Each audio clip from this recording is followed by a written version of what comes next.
నమస్తే, good morning. ఈరోజు వార్తల్లోని ముఖ్య అంశాలు ఏంటంటే, నాపై బీఆర్ఎస్ పెద్ద నేత కుట్ర. పెద్ద నేత ఎవరు? కేటీఆరే. ఆయన అండదండలతోనే నాపై వ్యక్తిగత ఆరోపణలు, బయట వ్యక్తులతో తిట్టిస్తున్నాడు. మా జాగృతిలో కోవటులను పెట్టిండు. నా ముందు చావి తెలివితేటలు ప్రదర్శించవద్దు అని డైరెక్టు కేటీఆర్ని హెచ్చరిస్తున్న కవిత. ఓ లిల్లీపుట్ నాయకుడు ఇష్టం వచ్చినట్టు మాట్లాడుతున్నాడు. ఆయన నల్గొండలో పార్టీని సర్వనాశనం చేసిండు. ఇష్టం ఉన్నట్లు మాట్లాడితే తీవ్ర పరిణామాలు తప్పవు. నా లేఖ లీక్ అవ్వడానికి ఎంపీ సీఎం రమేష్ వ్యాఖ్యలకు సంబంధం ఉంది. టైం వచ్చినప్పుడు అన్నీ బయటకు వస్తాయని వ్యాఖ్య. బీసీ రిజర్వేషన్లపై తమ దీక్షకు ప్రభుత్వం అనుమతి ఇవ్వాలని డిమాండ్. వాస్తవానికి కవిత మీద ఆరోపణలు చేసేంత కవిత మీద ఆరోపణలు చేసేంత స్థాయి కూడా కాదు జగదీశ్వరరెడ్డిది. ఎందుకంటే ఉద్యమంతో సంబంధం లేని వ్యక్తి కేసీఆర్ దగ్గర ఊడిగం చేసిండు. ఊడిగం చేసిన వ్యక్తి ఇప్పుడు వచ్చి డైరెక్ట్ కవిత మీదనే మాట్లాడుతున్నాడు. అంటే దీనిపైన కేసీఆర్ ఎందుకు స్పందిస్తలేడు? గతంలో కేసీఆర్ చెప్పిండు, నాకు కొడుకు మీద కంటే నా బిడ్డ మీదనే కొంచెం ప్రేమ ఎక్కువ ఉంటుంది అని చెప్పిండు.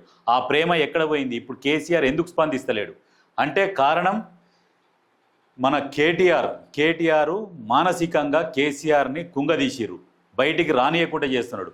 అదే జగదీశ్వరరెడ్డి ఇంతకుముందు కేసీఆర్ దగ్గర పనిచేసిండు, ఇప్పుడు కేటీఆర్ దగ్గర పనిచేస్తుండు. పర్సనల్గా పనిచేసి ఏ రకంగా కవితను మానసికంగా కుంగదీయాలి, ఆమెను రాజకీయాల నుంచి నిష్క్రమించేటట్టు చేయాలి, పార్టీ నుంచి సస్పెండ్ చేయాలన్న ఆలోచనతోని పనిచేస్తున్నాడు కేటీఆర్. వాస్తవానికి కేసీఆర్ ఆరోగ్య పరిస్థితి మీద ప్రభుత్వం కూడా ఒకసారి దృష్టి పెట్టాలి. ఎందుకంటే ఏం ట్రీట్మెంట్ ఇస్తున్నారు ఏంది అని. ఏదో భరత్ అనే నేను సినిమాలలాగా కేసీఆర్ మీద ఏదన్నా ప్రయోగాలు జరుగుతున్నాయా, ఆయన మానసిక స్థితి కోల్పోయేటట్టు చేయడానికి ఏమన్నా జరుగుతున్నాయా అనేది ప్రభుత్వం ఒకసారి దృష్టి పెట్టాలి. ఎందుకంటే ప్రతిపక్ష నాయకుడిని కాపాడే బాధ్యత ప్రభుత్వం పైన ఉన్నది కాబట్టి ఒకసారి ఆలోచన చేయాలి. ఇక్కడ మాట్లాడుతున్నాడు మన ఎవరు, ఇప్పుడు ఈయననే కవిత అన్నది కదా లిల్లీపుట్. ఇక లిల్లీపుట్ ఈయననే. కేసీఆర్ శత్రువుల మాటలే కవిత మాట్లాడుతున్నది. ఆమెకు నా సానుభూతి జగదీశ్వరరెడ్డి, ఆమెకు నీ సానుభూతి ఎందుకు? బీఆర్ఎస్లో ఉన్న ఎంతోమంది కార్యకర్తల సానుభూతి చాలా, ఆమెకు నీ సానుభూతి అవసరం లేదు. ఇప్పుడు వాస్తవానికి ఈయన ఈ రకంగా మాట్లాడుతున్నాడు. ఎందుకు మాట్లాడుతున్నాడు? వాళ్ళు ప్రోత్సహిస్తేనే మాట్లాడుతున్నాడు. ఉదాహరణకు ఒక కంపెనీనో ఏదన్నా ఓ దుకాణమో ఏదో పెట్టుకుంటాం. ఓ దుకాణంలో ఒక ఓనర్ ఉంటాడు, ఓనర్కు పిల్లలు ఉంటారు.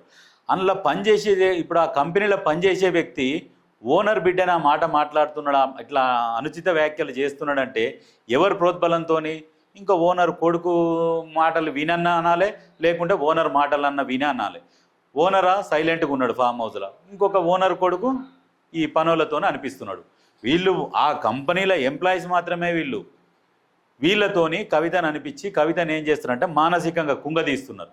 కుంగదీసి రాజకీయాల నుంచి బయటికి పోయేటట్టు చేస్తున్నాడు.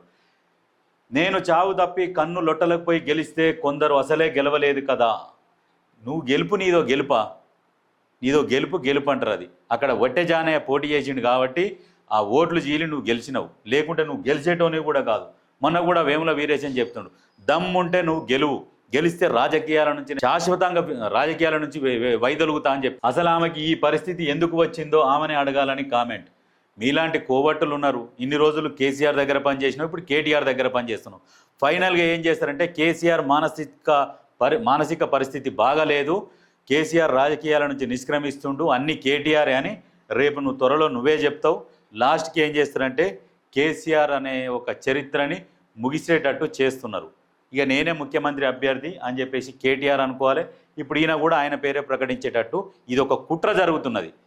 ఇప్పుడు కవిత కనుక బీఆర్ఎస్లో ఉంటే ఇవన్నీ పసిగడుతుంది, కవిత ఉంటే చెల్లనీయదు అన్న ఉద్దేశంతో ఇప్పుడు కవితను కూడా సస్పెండ్ చేసే ఆలోచనలో బీఆర్ఎస్ పార్టీ ఉన్నది. కేసీఆర్పై క్రిమినల్ చర్యలు, హరీష్ రావు ఈటెలపైన యాక్షన్, సిఫారసు చేసిన కాళేశ్వరం కమిషన్, మాజీ సీఎం నిర్ణయం మేరకే స్థలం మార్పు, అంచనాలపై చర్చ లేకుండానే ఆర్థిక శాఖ అప్రూవల్, కమిషన్ ఇచ్చిన నివేదికపై బ్రీఫ్ రిపోర్టు తయారు చేసిన కమిటీ నేడు ప్రభుత్వానికి అందజేత. క్లైమాక్స్కు చేరిన కవిత కహాని, బీఆర్ఎస్ నుంచి పంపేందుకు ప్రిపరేషన్స్.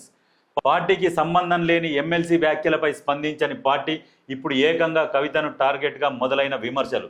పార్టీకి సంబంధం లేని ఎమ్మెల్సీ ఎవరంటే తీన్మార్ మల్లన్న చేసిన వ్యాఖ్యలకు పార్టీ స్పందించలేదని చెప్పేసి అంటుంది. అంటే ఎందుకు స్పందిస్తుంది? బయటికి పంపాలనే ఆలోచన ఉన్నప్పుడు స్పందించరు. తనపై కొందరిని ఉసిగొల్పుతున్నారని కవిత ఆవేదన. పేర్లు ప్రస్తావించకుండా నేతలపై ఆగ్రహం. పేర్లు ఎవరు? లిల్లీపుట్ అంటే లిల్లీపుట్ జగదీశ్వరరెడ్డి. సునగానందం పొందుతున్నారని మండిపాటు. కవిత వ్యాఖ్యల తర్వాత హీటెక్కిన బీఆర్ఎస్ పాలిటిక్స్ వెళ్ళగొట్టేందుకు ఇదే సరైన సమయమా? ఆమె పార్టీని వీడితే లాభం ఎవరికి?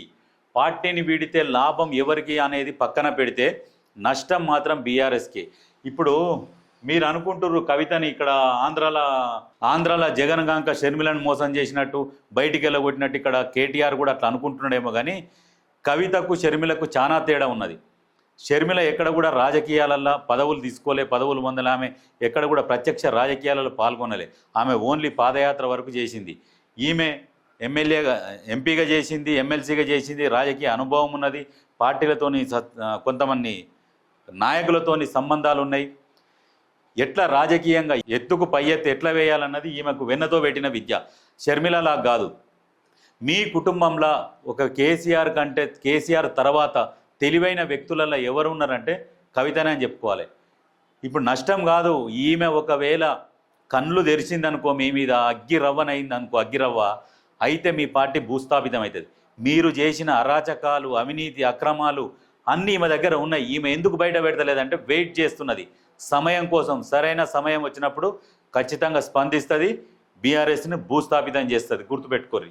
నేటి నుంచి కేసీఆర్ చండీయాగం. 15 మంది ఋత్వికులతో 3 రోజుల పాటు కటిక నేలపైనే నిద్రించనున్న బీఆర్ఎస్ అధినేత. ప్రతికూల పరిస్థితుల నుంచి విముక్తి కోసమేనా?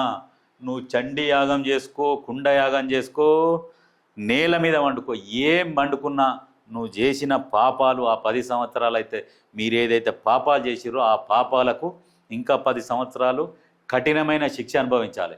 నేల మీద వండుకున్నా, బట్ట లేకుండా వండుకున్నా, ఏం వండుకున్నా ఏ దేవుడు కాపాడాడు, ఆ దేవుడే మీకు శిక్ష చేస్తున్నాడు. ఇప్పుడు ఇవన్నీ జరిగేవన్నీ అర్థం చేసుకోవాలి.